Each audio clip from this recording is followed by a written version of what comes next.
Hey, Cassandra, welcome. Thanks Hi. for joining us. Thank you for inviting me to give a talk We're all so excited. You're coming to us. Where do you live in Australia? in Sydney. In Sydney. I wish I could be there. Sounds great. But Yeah. thank you for joining us. And I'm going to give you the stage to get started. I know everybody's been talking about learning more about you and learning more about the company you work for. So welcome. Thank you. Yes, I'll try to um, give a interesting talk, hopefully. Yeah, I guess I'll get started. So, hello everyone. My name is Cassandra Chua. I'm a research fellow working for Silicon Quantum Computing. It's a company that is based at the University of New South Wales in Sydney, Australia. First of all, I would like to say thank you to Denise, Andre, and everyone who made this event possible. I think it's truly a great opportunity to learn from each other and a great way to get to know the community. And listening to the previous speaker, I can definitely draw some parallels with experiences and stuff like this. So I think it's really great. I've been asked today to share about my journey into a career in quantum computing and maybe also share some lessons that I've learned from my experiences. Saying this, I'm conscious of the fact that my career has only begun and I've still got a long way ahead of me. Still, I hope that what I'm about to say will be of interest in some way. So I'd like to start by giving a bit of a background about myself. I was born and raised in the Philippines. It's a relatively small country in Southeast Asia. Some facts about it. It's the 13th most populous country in the world, but it's only the 69th largest country by total area. So it does get pretty crowded. After high school, I went to the National University of Singapore to take up undergraduate studies in physics. Singapore is not really visible on the map at this scale, but it's definitely right around there. And after graduating, I knew that I wanted to continue with an academic career in physics, so I decided to pursue a master's degree. I was accepted into the Erasmus Mundus Master's Program on Nanoscience and Nanotechnology. It's an international master's program that is jointly hosted by several prestigious universities in Europe. And the courses in the program were designed based on the expertise of each member university. So during my time, I chose to do my first year at KU Leuven in Belgium, and then my second year at TU Delft in the Netherlands. I think this is an excellent program where you get to meet a variety of people from all over the world while also getting a taste of some of the top European universities in your field of interest. Doing the Erasmus program opened many doors for me. In particular, it gave me the confidence to pursue a PhD. So I applied to do a PhD with various groups at a few universities. I was eventually offered a PhD position at the Semiconductor Physics Group in the Cavendish Laboratory in Cambridge in the UK, where I worked on using graphene devices to redefine the SI units for resistance and current in terms of fundamental constants of nature. After receiving my PhD, I wanted to experience what it was like to work in industry. And at the same time, I also became interested in data science. So I worked at the data science media consultancy firm in London for a year, where part of my job was to extract insights from the data we gathered to help our clients make informed decisions about things like program spending and advertising. But while it was interesting work and it was nice knowing that something I worked on helped inform some important business decisions, I eventually realized that I enjoyed doing physics much more. And so I decided to return to academia. So how did my search for a postdoc position make me end up in Australia, where I am now? Well, I wanted to move somewhere nearer to my family in the Philippines, but I also wanted to move to an English-speaking country. And I've also heard so much about the beautiful weather and beaches in Australia. And, today we've got beautiful weather right now. And so it really seemed like an obvious choice. So I talked to my PhD supervisor and learned of the Center for Quantum Computing and Communications, or CQC2T for short, which is based in Sydney, Australia. I learned more about silicon as a quantum computing platform and the amazing work that was being done here at CQC2T. I simply couldn't pass up on the chance to work in such an exciting field, and so I applied for a position here. I joined Professor Sven Roga's group at CQC2T in 2017 to work on using holes bound to acceptors in silicon as qubits. And a year later, I was asked to join the newly formed company Silicon Quantum Computing, which was founded by Professor Michelle Simmons along with Professor Sven Roga and a few others. And that brings me to where I am now. I'd like to share a few things I learned from my experiences so far. So it's okay to aim a bit higher. When I was in high school back in the Philippines, I never imagined that I would one day get a degree from Cambridge and then eventually work for one of the first quantum computing companies in Australia. It's definitely a bit cliche to say this, but the truth is that sometimes you underestimate your own value and you just never know until you try. I did have to take things step by step. Each experience I had allowed me to aim for the next step. This one's a bit of a funny one. It's okay to do a PhD. It's of course a no-brainer if you are 100% sure you want an academic career, but there's always the doubt of whether you can get a job. When I gave a brief run-through of my background just now, I glossed over how hard it was for me to decide on doing a PhD. It may seem like the obvious choice now, but back then there was the worry that a PhD would be a 4-year time investment with uncertain career prospects. In fact, almost everyone around me thought of it that way. What would you do after a PhD in physics? When will you get married? What is a postdoctoral position? Do you even get paid to do that? Of course, finishing a PhD is itself a challenge, and I won't elaborate on any details, but when I eventually got my degree, I realized that a lot of these questions stem from outdated preconceptions. First of all, you don't have to work on what you did during your PhD for the rest of your career. There are many transferable skills you can acquire during that time. And I believe some employers in industry have also realized that. At the very least, doing a PhD teaches a way of thinking and problem solving that is difficult to acquire in other ways. Moreover, despite all the difficulties and late nights, I met some of my best friends while being a student in Cambridge.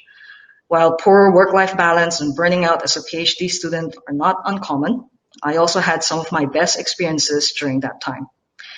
I have just one piece of advice for anyone unsure about doing a PhD degree. Make sure to read all the terms and conditions before you say yes. What do I mean by that? Well, before joining a group, try to visit and get a lab tour of a few different places, speak to the students at each group, and also check the group's publication records. And next, it's okay to be a bit more confident and assertive. I used to avoid voicing my opinions because I was afraid of being wrong and leaving a bad impression. But what I've learned over the past few years is that being proven wrong is often a good way to learn something new. It's uncomfortable and sometimes embarrassing, but you do learn to move on quite quickly, especially in meetings and discussions where you decide what to do next or which direction to take the project.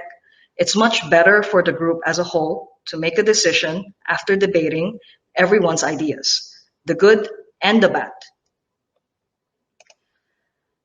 It's okay to not get what you want. So I have a confession to make. In the beginning, I wanted to do a PhD in sustainable energy, in particular working on solar cells. Suffice to say that I didn't get in any of those programs, and instead I got into the semiconductor physics group in Cambridge, which is good.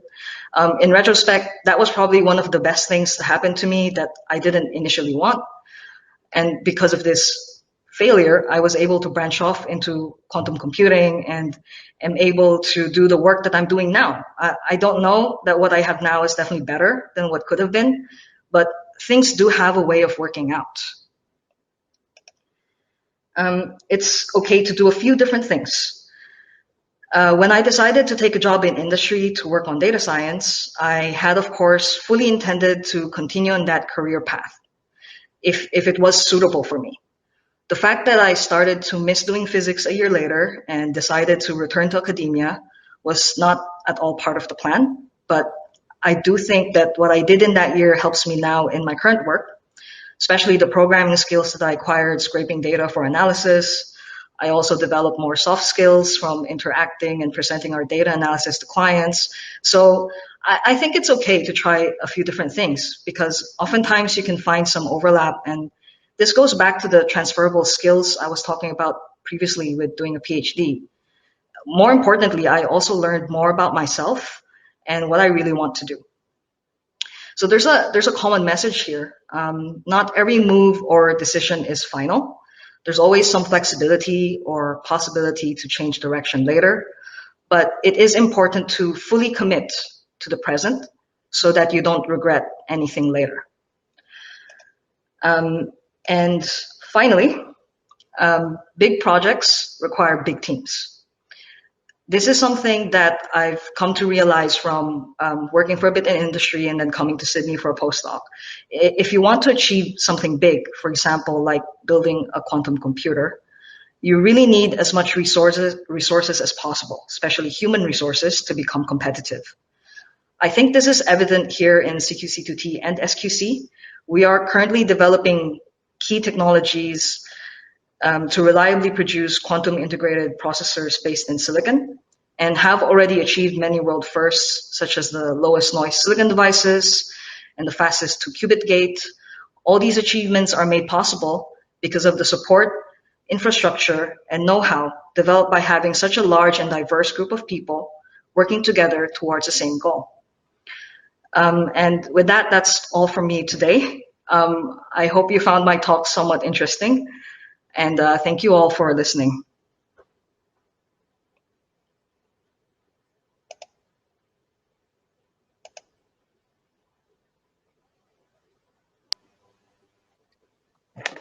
Cassandra, that was so wise. Thank you so much. Thank you. I love so many of the points that you made.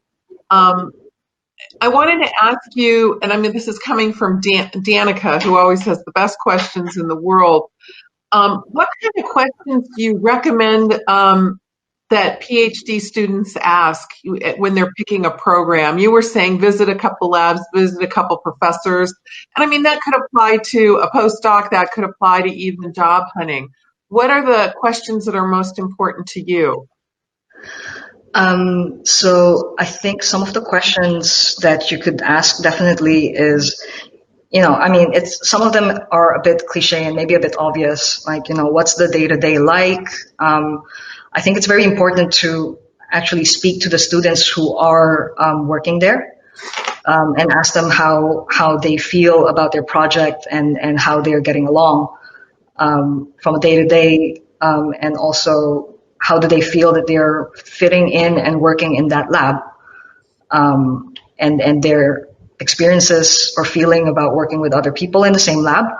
Because I do think that the dynamic in the group is actually very important.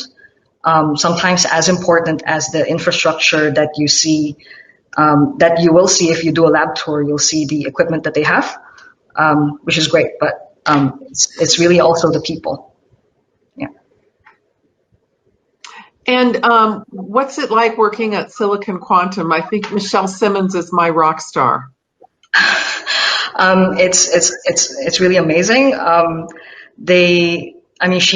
She managed to scrape this thing together, and with support from well, okay. I mean, it's really like a huge combined effort from like a lot of the big players here in Australia.